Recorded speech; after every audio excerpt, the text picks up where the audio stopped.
What's up, everybody? As you can see behind me, I do have my Tacoma back from the body shop. I did get it back yesterday, so let's go ahead and take a look around it.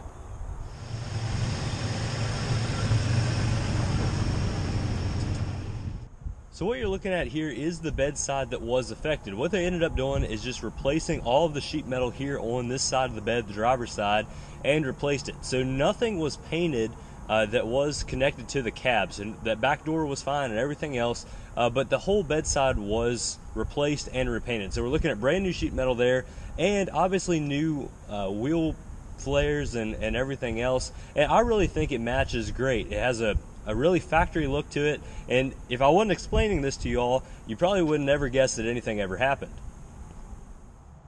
So looking real close here, like I said, everything looks absolutely perfect and factory. All of this was painted off the truck, and as you can see, we have the TRD emblem and everything here back on the truck. I did have to get a new tail light, and like I said, that new wheel flare there was replaced, but everything else is pretty much the way it came. I believe they did end up using the bed rail again. I believe that is the one that came on the truck, and if you remember, there were a few scratches here on my bumper cap, and that was actually just repainted, so you can't tell where the factory paint stops and the replacement paint was added, and I think they did a really good job. Obviously everything here on my tailgate is just the way it came from the factory, and there are absolutely no color differences. I hope the camera is picking this up, but the body shop did a great job here, and I'm really impressed. So all the work here was done at Valley Collision Repair in Woodstock, Virginia. I've heard of a couple other people that have had similarly great experiences. Everyone down there was really nice, and they got my truck back to me really quickly, and like I said, I couldn't be more impressed with the overall quality of the job and the way everything was done. So I'm really happy I ended up going there. Overall, the cost of the repair was about $2,200. Luckily, a lot of that was covered from insurance. I did just have to pay my insurance deductible there, and since it was a hit and run, all of the rest of that was replaced. Also, as you can see, I was able to keep the wrecked bedside. So this is the one that the side-by-side, the UTV hit while we were down camping in Kentucky. They did let me keep that, and ultimately I either am going to use it for a wall hanger or use it for something with the channel, or I might just cut it up and use it for scrap metal to replace, whatever else I need to replace for future projects. But let me know what you would like to see done to that. So here's another look at that wrecked bedside, and I hope you can see, there's no paint difference between the old part and the new part. Also, another really interesting thing to point out here is, since the Tacomas do have a composite bed, all of the metal for the outside of the truck is just bolted on. So it's not like where you have a metal bed and it's just spot welded on or whatever else. This is all just bolted on, so it does taking these off relatively easily. Also, you can see it is a pretty good sized dent running the whole length of here, and ultimately you can't really replace that. If I'm going to be using this as a truck, it needs to be durable, and I don't really want it filled with Bondo. I do want sheet metal. I want it done right. So ultimately it was done right. I'm really impressed with everything, and now we have all of this new sheet metal to play with. So again, whatever you all want to see done with this, we'll do it, and we'll see how it all works. Another thing that is kind of surprising here is this is relatively heavy. As you can see, it doesn't have any of the dressing that it would need to be put on the truck.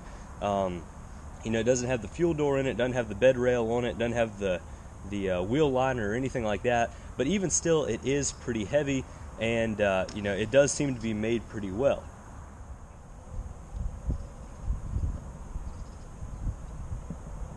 So moving in here out of the wind for a little bit, we'll go over this week's news. Our first story comes from GM, and it looks like we'll be seeing a couple new trucks in 2019 from General Motors. Now, we've already seen the Chevrolet Silverado Trail Boss, which was that dressed up 1500 that was revealed down there in Texas, but it looks like GM is going to be messing with their heavy-duty trucks a little bit as well. So we're expecting to see an updated version of the 4500 and the 5500, so the light duty, a lot larger trucks, the more non-consumer trucks, if you will, and we should be seeing an update on those. They haven't been updated in several years now, and the design isn't anything new. It does look like an older GM truck, so hopefully we will see a couple new designs there. Another story this week actually comes from Mercedes-Benz, and we're looking at a new Mercedes G-Wagon here for the coming year. So the G-Wagon, if you're not familiar with it, was designed in the 1970s and 1980s and was originally designed as a military vehicle. But it has stuck around relatively unchanged in Mercedes lineup, and it's just gotten more and more luxury appointments. But it did still keep all of that good off-road hardware, to make it a very, very capable SUV. But since it was designed that long ago, it is pretty cramped. I'm not sure if any of you all have ever been in one, and it doesn't strike you as a modern Mercedes vehicle. Like I said, it does have a lot of leather and electronics and everything else, but it does still feel like a pretty old vehicle.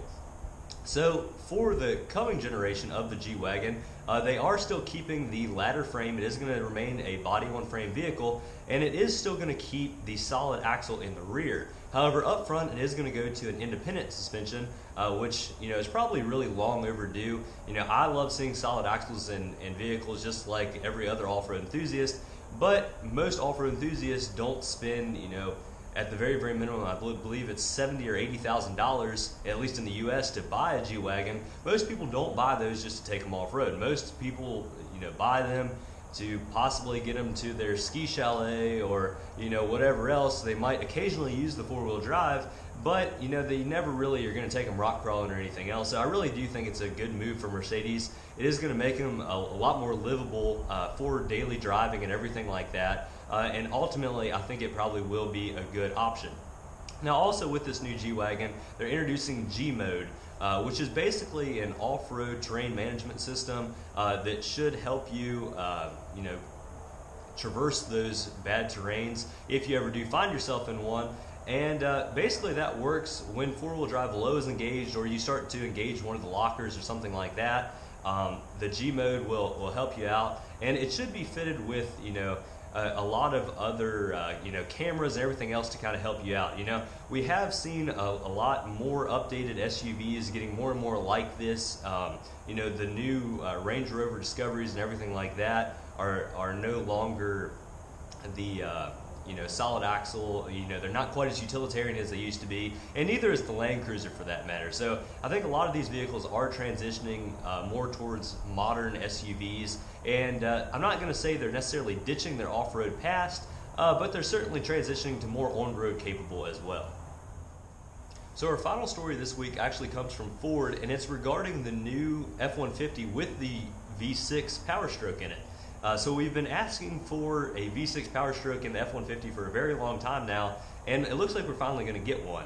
Now, I believe this is the same motor that is found in a lot of the Land Rover, Range Rover products, because ultimately the Range Rover and Land Rover brand has worked with Ford in the past a good bit, and the power numbers for this are pretty similar to that vehicle as well. We're looking at 250 horsepower and 440 foot-pounds of torque. So that slightly edges the competition and slightly overshoots what Ram does there with their EcoDiesel. And ultimately, this motor will be paired with the 10-speed automatic. Now, surprisingly enough, the Range Rover that we were just talking about that does have the similar diesel actually makes slightly more power. I believe it's 10 foot-pounds of torque more or whatever else. But it is kind of surprising that the Ford is slightly down on power compared to that vehicle. Now also, you'll find that the payload and the towing are slightly less with the diesel as compared to the most capable gas F-150s there, and that is due just to the weight of the motor. It is a little bit more complex, does weigh a little bit more, but I believe it's still about 11,500 pounds for towing capacity and about a ton for payload. So it's not like it's not going to be a pretty capable F-150 still. And the most surprising thing here is kind of how they're doing it with the trims and everything else.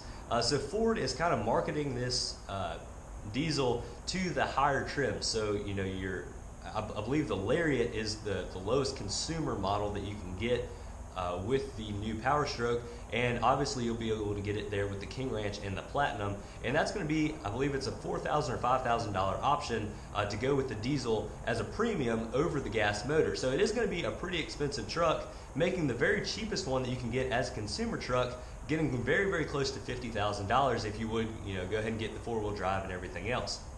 So what's surprising here is they're saying that the diesel might be offered in the fleet trucks and everything else, but I'm not sure as a general consumer that you're going to be able to just walk into a Ford dealership and buy an XLT with that small power stroke, which I think a lot of people would really do. You know, I think a lot of people are interested in a really reliable Ford F-150, and not everyone needs all the bells and whistles that you'd find on a King Rancher Platinum. So like I said, they are getting pretty expensive. And another thing that doesn't really add up here is if you're going to pay close to $50,000 for the F-150 with the power stroke, you're really not going to have to pay a whole lot more to go up to an F-250 or an F-350 with either the power stroke or the gas motor, which ultimately would be a more powerful truck. So ultimately we'll see where all of this leads, and maybe with enough consumer voice we'll be able to see more options there with getting the power stroke at different trim levels and everything else. But I'm interested in what you all think. Are you all interested in the new power stroke and everything else? Another thing that this does raise a question for is if the new Ranger and Bronco are still slotted to come out soon, will they offer a diesel for that? And if so, will it be priced competitively to sell with the rest of the lineup? You know, if the Bronco is going to go and compete with the 4Runner and everything else, and the most expensive 4Runner that you can get is maybe $50,000, and that's with a TRD Pro fully loaded and everything else, is it going to be possible to get a diesel with that Bronco for the same price or less or anything else, and be as off-road capable or whatever else? And really the same deal with the Ranger there. So again, let me know what you all think. It is really great to have my truck back, and as you might be able to tell, it is pretty cold out here, so I'm going to get back inside. But thank you all very much for watching. Have a fantastic week, everybody. We'll catch you next time.